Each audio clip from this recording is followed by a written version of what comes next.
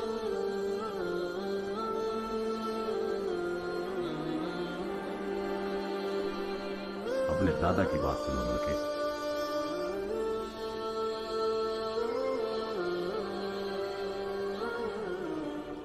देखो, जो अबू हुदैफा ने किया उससे मैं बिल्कुल खुश नहीं हूं, लेकिन अब ये ऐसा कर चुका है और इसके लिए इसने लोगों को भी गवाह बना दिया है। तो अब से तुम हमारे परिवार का एक हिस्सा हो। अब से तुम्हारी खुशी हमारी खुशी होगी और तुम्हारा गम हमारा गम होगा। हम अपने लोगों के रीति रिवाज से जुड़े हुए हैं, इसलिए अपने अब्बा अबू हुदैफा के साथ ही रहना और इनको इतना ही प्यार देना जितना ये तुम्हें करते हैं। वल्लाही मैं सारी जिंदगी इनका साथ नहीं छोड़ूंगा, उसके लिए मुझे अपनी जान भी देनी पड़े तो कोई परवाह नहीं। वल्लाही मैं जानता हूँ अब्बा जी कि आप सभी लोगों में सबसे ज्यादा ज़हीन और इज्जत वाले हैं। तुम मेरे बेटे हो, इसलिए मुझे खुश करने की जरूरत नहीं है। मैं बस इतना चाहता हूँ कि जितना प्यार मैं तुमसे करता हूँ तुम भी उस बात की इज्जत रखो और मेरे जाने के बाद इस कबीले की बागडोर अपने हाथ में ले लो, ताकि मैंने आपको पहले ही बोला है अब्बा जी, मैं इस लायक नहीं। मेरा भाई अबू अल वलीद है ना, इज्जत का सही मुस्तहिक है। मेरे लिए थोड़ा पानी लाओगे सलीम?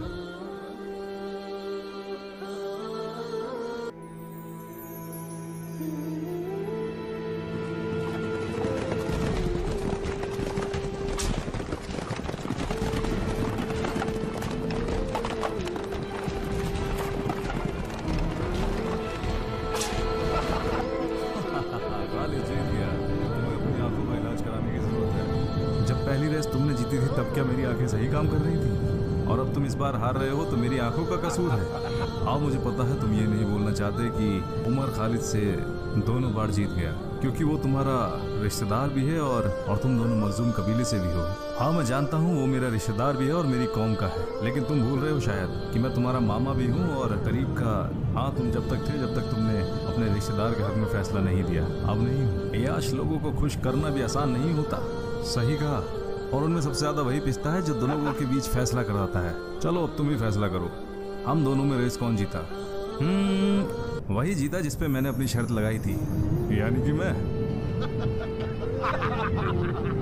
तुमने उस पर शर्त लगाई ये सोचकर कि मैं हार जाऊंगा। देखो मैं दोनों बार शर्त जीत गया। दोनों बार?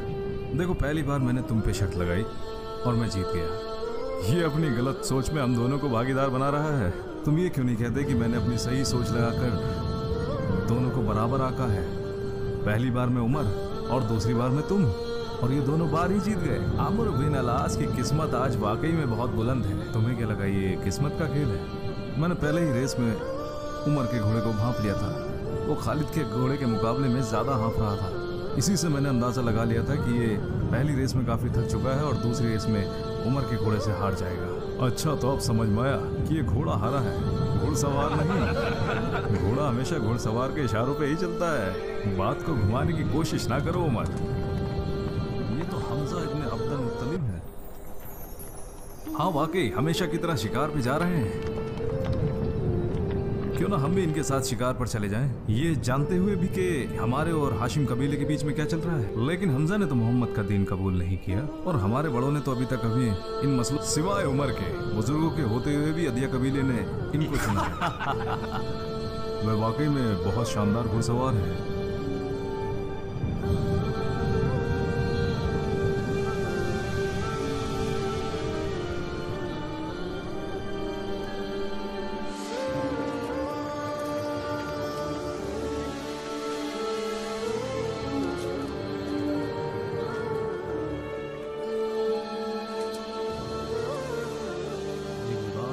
सच रहा है कुरैश का कोई भी नौजवान मुकाबले पे नहीं है।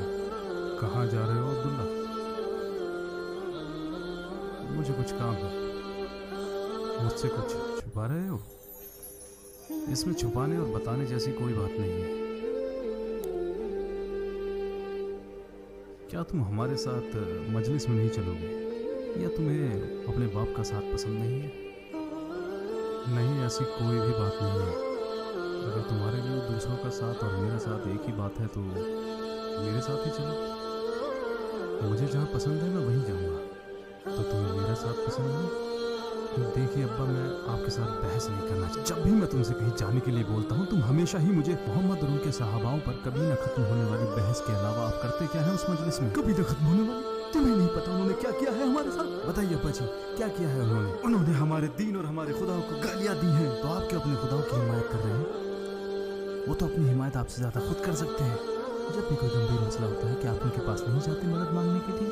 क्या आप उनके पास जाकर अपने मंसूबे जाहिर नहीं करते या उन्हें खुश करने के लिए कुर्बानी पेश नहीं करते? वो तो अपने साथ साथ आपकी भी हिफाजत कर सकते हैं। तो क्यों ना आप मोहम्मद को इन खुदाओं के भरोसे छोड़ दें? या आपको इनकी काबिलियत पे कोई शक है? मैं तुमसे कोई बहस नहीं करना चाहता। जाओ यहाँ से, मुझे तुम्हारी कोई जरूरत नहीं है। सुनो, क्या तुम्हें इससे बेहतर कपड़े नहीं मिले? कम से कम अपना नहीं तो अपने बाप का ख्याल तो करो। लोग क्या कहेंगे? फिक्र न करें अब्बा जी, लोगों को पता है और वो जानते हैं कि आप कितने दिलदार हैं और लिबासों को लेकर आप कितने फिक्रमंद रहते हैं।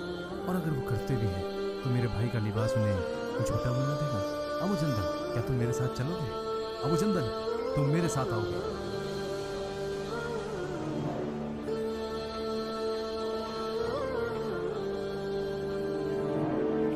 इस लड़के को हुआ क्या है? सारा कबीला आमिर इब्न लुए की इज्जत करता है सिवाय इस लड़के के। लगता ही नहीं जैसे कि तुम दोनों एक ही बाप की औलाद हो। तुम दोनों में इतना इख्तिलाफ कैसे है? आप किस इख्तिलाफ की बात कर रहे हैं अब्बा जी? वो कितना कठोर है और तुम कितने नरम मिजाज हो। मैंने कभी नहीं सोचा था कि कठोर होना या नरम होना दो अलग अलग बातें हैं। मेरे हिसाब से तो इंसान बुज़दिल होने से अच्छा हिम्मत वाला हो और बेअदब होने से अच्छा है कि वो बाअदब हो। ओहो, मुझे आज ये पता नहीं कि तुम दोनों भाइयों को आखिर हुआ क्या है। हमने तो ये सब आपसे सीखा है अब्बा, यानी सुहेल इब्ने अम्र तीब कुरैश। लेकिन आज आपने अपनी काबिलियत के हिसाब से अब्दुल्ला की बातों का जवाब नहीं दिया। यही कि किसको किसकी हिफाजत करनी चाहिए, अपनी या अपने खुदाओं की। हम उन्हें मानते हैं, बदले में वो हमारी हिफाजत करते हैं। हो सकता है। ऐ कुरैश के लोगों, हज का वक्त करीब आ रहा है। लोग सारी दुनिया से हमारे यहाँ इकट्ठा होंगे और उन सब ने मोहम्मद के बारे में ज़रूर सुना होगा। ऐसे में हमें एक दूसरे पे भरोसा रखते हुए आपस में उनके लिए एक राय बनानी होगी। वो हमारी बातों पे यकीन रखें। अबू अब्दुशम्स, आपने तो उन्हें सुना भी है और आपने उनसे बहस भी की है, तो आप ही हमें बताएं कि हमें क्या करना चाहिए। ना ना ना, पहले मैं तुम लोगों की राय जानना चाहता हूँ। वो एक नजूमी है। मैंने बहुत से नजूमी देखे हैं, वल्लाही वो नजूमी नहीं हो सकता। जो वो कहता है वो शायरी नहीं है। मेरे हिसाब से वो कोई दीवाना है। वल्लाही ऐसा बिल्कुल नहीं है। हमने लोगों की दीवानगी देखी है, लेकिन मुझे उनमें ऐसा कुछ नजर नहीं आता। तो फिर तो वो कोई शायर है। नहीं नहीं, वो शायर तो बिल्कुल नहीं हो सकता। हमने बहुत बड़े बड़े शायर भी देखे हैं और उनके अल्फाज भी सुने हैं, लेकिन मैं तो कहता हूँ वो जादूगर है। बिल्कुल सही कहा। ना ना, वो जादूगर भी नहीं हो सकते। मैंने बड़े बड़े जादूगर देखे हैं और उनकी जादूगरी भी। तो अब आप ही बताएं, हम उन्हें क्या कहें अबू अब्दे शम्स? वल्लाही मोहम्मद जो कहते हैं वो बड़ा ही खूबसूरत है। ये बिल्कुल ऐसा है जैसे बंजर ज़मीन पर फूल खिल उठे। मेरे हिसाब से आप लोगों ने उनके बारे में जो भी राय बनाई है वो बिल्कुल झूठ है। तो हम सारे अरबों से क्या कहें कि मोहम्मद जो कहता है वो बहुत खूबसूरत है, और साथ में ये भी कि आप उसका साथ ना दें। आपको क्या हो गया है अबू अब्दे शम्स?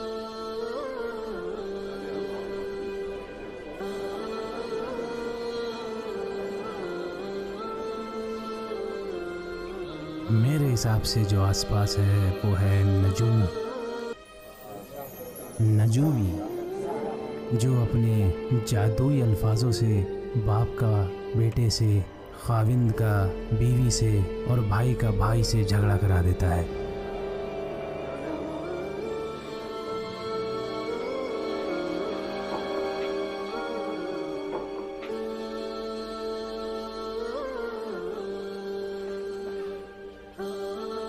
बताओ मुझे, जो मैंने आज कहा वो सही था? मेरा मतलब कि सारे अरब को बताने के लिए मुझे इसके अलावा कुछ और नहीं मिला कि वो एक नजूमी है।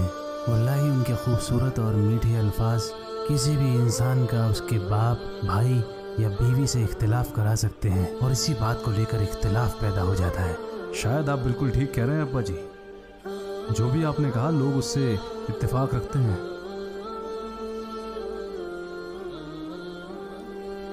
बताओ मुझे। अब्बा जी, जब आपने पूछा ही है तो मैं बिल्कुल सही बताऊंगा। आपको क्या हो गया है अब्बा जी? आप कैसे दो नाव में सवार रह सकते हैं? क्या आपने कुरान को सबसे बेहतरीन कलाम नहीं माना? वल्लाही जब कभी भी मोहम्मद के किसी सहाबा से कुरान की तफसीर के बारे में पूछा गया तो आपसे अच्छी तफसीर किसी ने नहीं की। तो आप कैसे लोगों को ये सलाह दे सकते हैं कि एक बनावटी जादू टोना है? अपने काबू में रहो अल-वलीद। तुम हमारे अब्बा पर ही इल्ज़ाम लगा रहे हो। वल्लाही मैं तो इनको आगाह कर रहा हूँ। जब लोगों को पता चलेगा कि आपने उनसे झूठ बोला है तो चाहे वो इस बात को मान भी ले, लेकिन वो इनके खिलाफ हो जाएंगे। ये अरब और उसमें रहने वाले इज्जतदार लोगों का किरदार नहीं कि वो लोगों से झूठ बोले। और जहाँ तक हज की बात है तो लोग दूर दूर से आएंगे और मोहम्मद को सुनेंगे, जैसा हमारे अब्बा ने किया, और वो भी वो बात जान जाएंगे जो हमारे अब्बा को पता है, क्योंकि वो लोग भी कोई बेवकूफ़ तो नहीं है। उनके पास भी कान है, दिमाग है और दिल है जैसा हमारे पास है, और वो ये भी जान जाएंगे कि जो इल्ज़ाम हमने मोहम्मद पर लगाए हैं वो एकदम झूठ और बेबुनियाद हैं। वल्लाही अल-वलीद, तुमने बिल्कुल ठीक कहा। मैं वाकई में उलझन में पड़ गया था। तो अब आप ही मुझे सलाह दो कि हम लोगों को क्या बताएंगे। हम किस तरीके से उन पे इल्जाम लगाएं?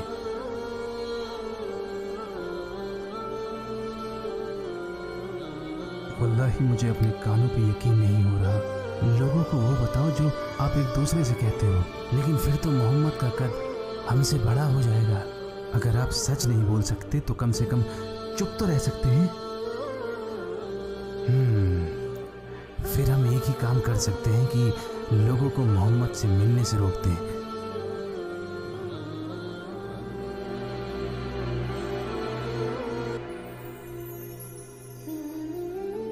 इसे क्या हो गया है? पहले तो इसकी जबान नहीं खुलती थी और आज ये इतना बोल गया। अपने भाई के बारे में गलत मत बोलो खालिद। वो तुम्हारा सौतेला भाई जरूर है, लेकिन मेरी नज़र में तुम दोनों बराबर हो।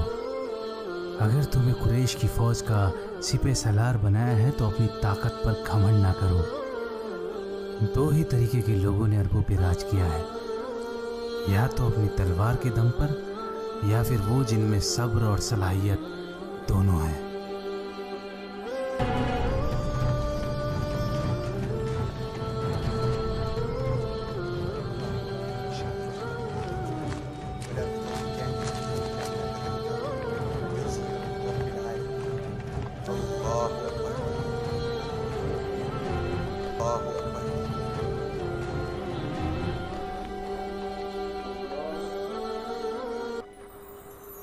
ये सब क्या हो रहा है?